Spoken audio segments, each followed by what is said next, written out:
Welcome to the Jill on Money Show. It's Saturday, December 31st. It's New Year's Eve, one of my least favorite days of the year. Interesting. Anyway, as promised, we are airing some of our favorite interviews that we have conducted. This weekend, it is Dan Pink, who has been on our program before. The book he is talking about this time is called The Power of Regret: How Looking Backward Moves Us Forward.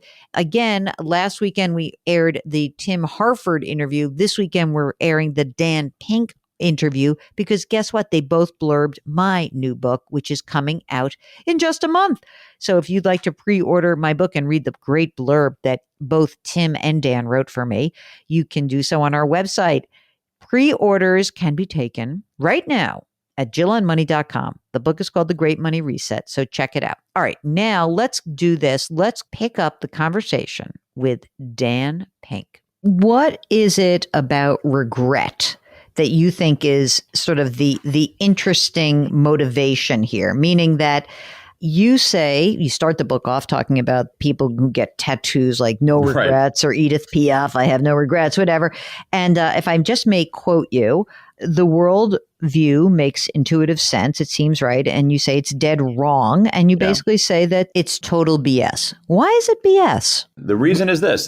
Two reasons. Number one, the philosophy of no regrets is complete nonsense. Everybody has regrets, Jill. I mean, truly, every human being has regrets. The only people who don't have regrets are 5-year-olds because their brains haven't developed enough to do the incredible cognitive dexterity that regret requires.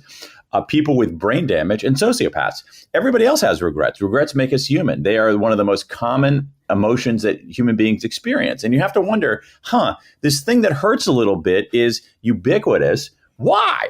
And you say, and the answer to that question is obvious. It's that regret is useful. It clarifies, it teaches us, it instructs us. And we've been sort of sold a bill of goods. We think that saying no regrets, I have no regrets, I never look backward, is somehow a sign of courage. It's totally false courage. What's courage is looking your regrets in the eye and doing something about them. And also, as you point out, that you do something about it, but you don't stay there. In other words, exactly. I think that's the hook for me that was really interesting in the book, in that, I can look back at a zillion things. I have so many regrets, believe me.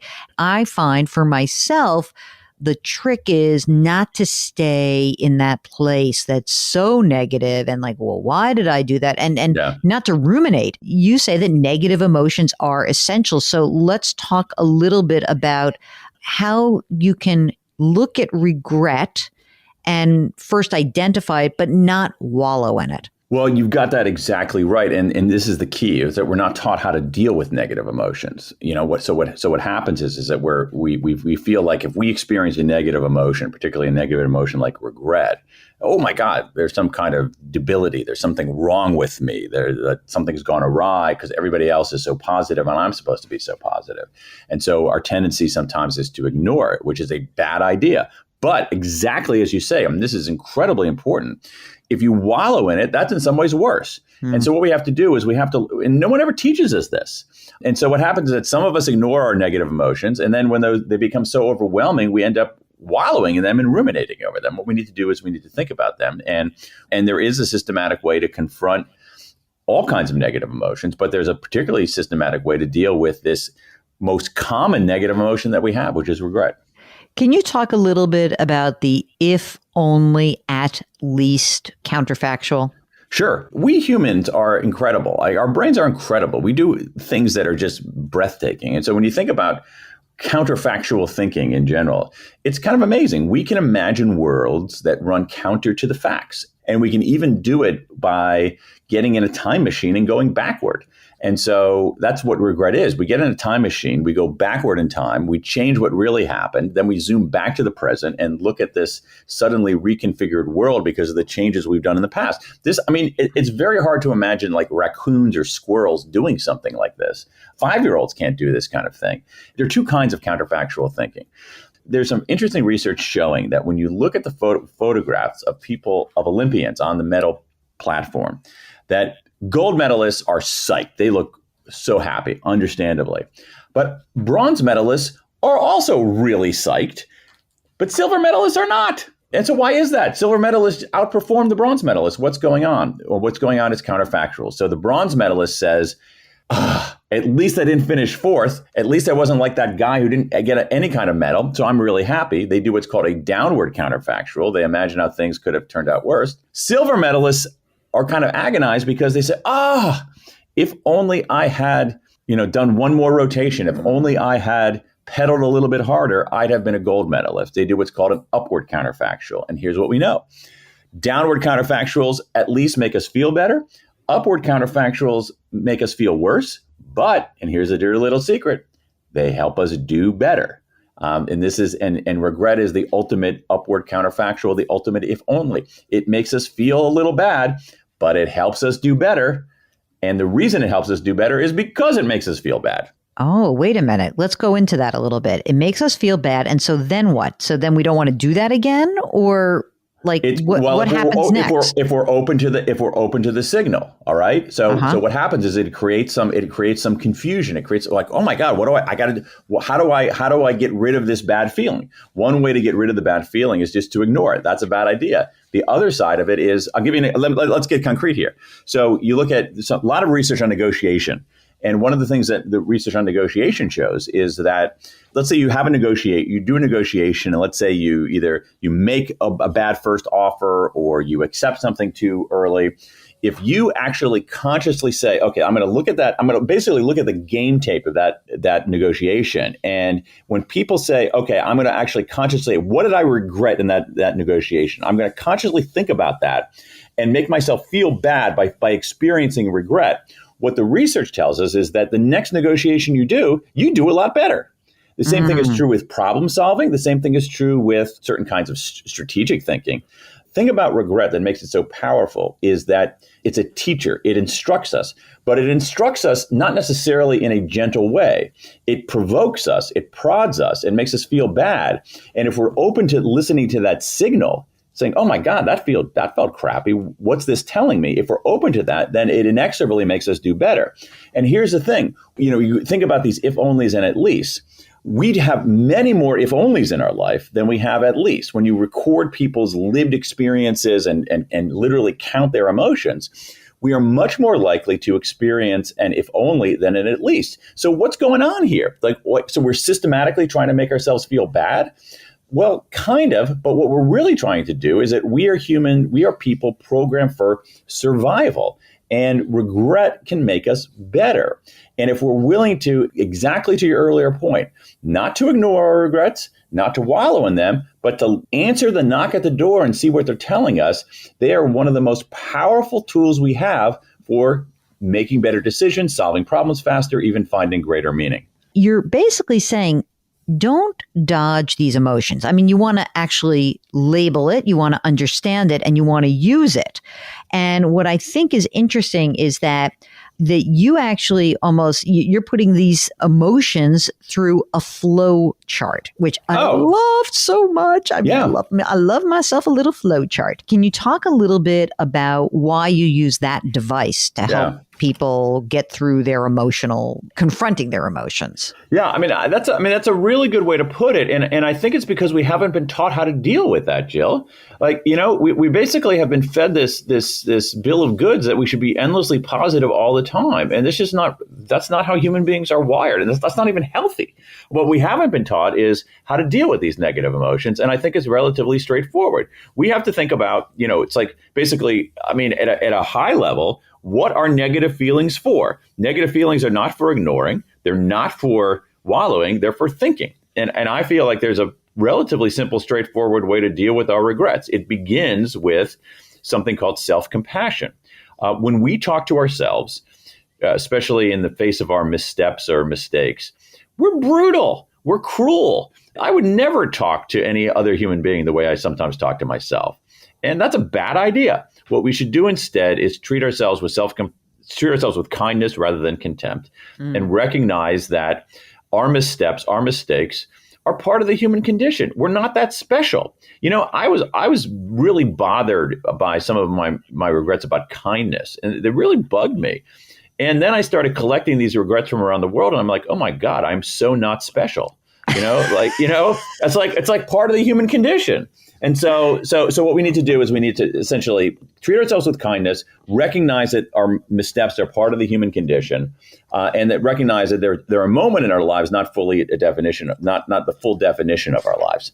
You also actually go through some years and give some studies about regrets. Now, how have regrets evolved over, we don't have to go back to, the 40s, but, in the near term, like in the past 10, 20 years, what are the regrets? How have they shifted in your mind? Well, they've shifted in my mind. I don't know if they've shifted in reality, because what I did is, as you mentioned, in the 40s, pollsters started looking at this question of what people regret. And then academics picked it up after that. And I tried to do this myself by doing my own very large public opinion poll, trying to get at what people regret. And for years, the answer was people regret a lot of stuff. And then the next decade, people regret a lot of stuff. They regret stuff about their careers. They regret stuff about finances. They regret stuff about health. They regret stuff about romance. They regret stuff about their family. I felt like if I did my own poll correctly, I would crack the code. And what I found is that people regret a lot of stuff. I didn't get the answer.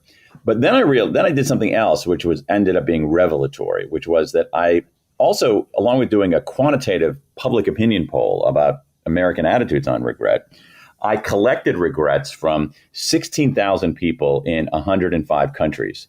It was just a giant qualitative sample. And what I discovered there was something else, that I had been asking the wrong question and looking for the answer in the wrong place. That otherwise I was perfect, Because what was going on is like, it wasn't about the domains of life. It was about this layer beneath the domains of life that was sort of a hidden architecture of human motivation and aspiration. And that proved to be revelatory, because I found that around the world, people kept regretting the same 4 things. I know you have a lot of entrepreneurs who listen to you. There's a great business idea out there, which is to start a travel agency serving Americans who went to college, didn't study abroad, and regret it. I was shocked at how often this came up as a regret for people. Americans who graduated from college. If only I'd studied abroad. I wish I'd studied abroad. I really blew it. I should have studied abroad. So that's an education regret. Then I have, it's amazing, just hundreds of regrets from around the world that are essentially regrets that say, X years ago, I met a man/woman who I really liked. I wanted to ask her out on a date, but I didn't because I was too chicken, and I've regretted it ever since. By the way, this part totally blew my mind. I was shocked because I was like, I can't believe it was. Yes. Yeah. Absolutely. I was like, that is shocking to me. First of all, I guess because I'm the kind of person who is goes for it a little bit, but also I'm also the kind of person who's like, I would never look back about that. I don't know why. I feel like I'm more in the camp of, I regret that I did something that hurt you.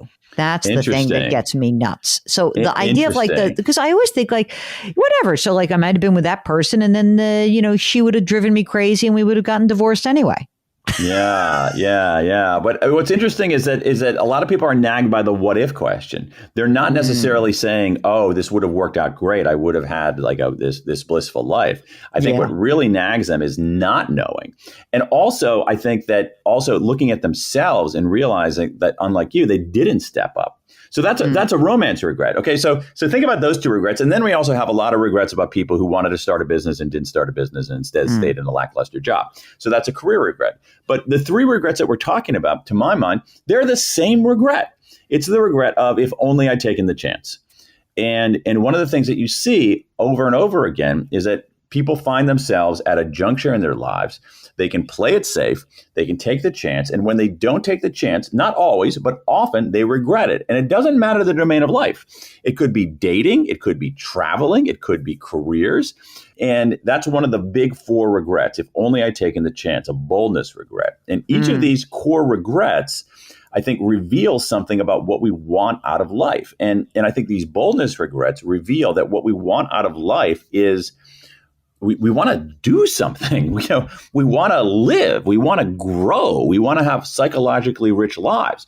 I do think, and here I'm going sort of a little bit beyond the own evidence that I've collected, but I maintain that the fact that human beings are the only species, at least we know of, that are conscious of their mortality plays a role in in a lot of what we do. All right, that's the first part of our interview with Dan Pink. No regrets, baby. All right, that's a joke. No regrets is nonsense. So have some regrets and it's okay. You'll be fine. The second part of our interview with Dan Pink will air tomorrow. But in the meantime, if you've got a financial question, you can always ask us. Minutes to go before the year end, you might have to get something off your chest. Just go to jillonmoney.com, click the Contact Us button. Let us know if you'd be willing to come on the air. You could be an early guest in 2023. So do that right now. Okay, what else? You're going to pre-order the new book because then you get to read all these great blurbs, and you are going to do something nice for someone else today. We'll make that person feel good. It will make you feel good, especially on New Year's Eve, New Year, all that. Good time to reach out to people. All right, do that. Grit, growth, grace. Thanks for listening. We'll talk to you tomorrow.